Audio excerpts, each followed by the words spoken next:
Përshëndetje. Edhe sot do t'ju flas për paketën fiskale të vitit 2026. Do të trajtoj sot fshirjen dhe shuarjen e detyrimeve tatimore dhe doganore të subjekteve tregtare. Së pari do t'ju sqaroj se kush janë subjektet që përfitojnë. Përfitojnë të gjitha subjektet tregtare, aktiv, pasiv apo dhe të çregjistruar, të cilët deri në datën 31 dhjetor të vitit 2024 rezultojnë me detyrime në sisteme tatimore dhe doganore. Nuk përfitojnë subjektet të cilët kanë një vendim gjykate të formës prerë, janë për ndjekje për çështje penale apo kanë një proces gjyqësor të hapur.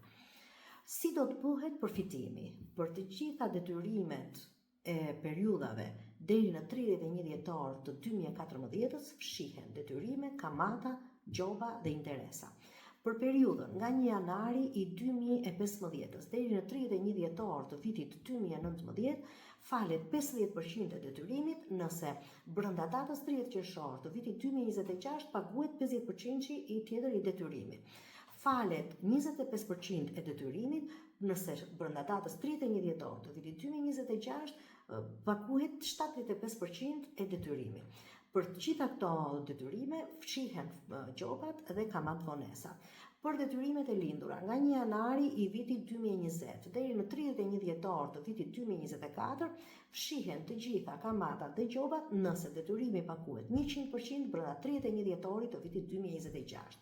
Në të gjitha këto periudha nuk përfshihet sidomos në atë të vitit 2014, por edhe në të vitit periudhën 2015-2020, detyrimet e kontributeve të sigurime shoqërore nuk falen. Ato nuk janë pjesë e paketës fiskale, por pjesë e paketës janë gjobat, kamatat dhe interesat që kanë lindur nga mospagesa e këtyre detyrimeve.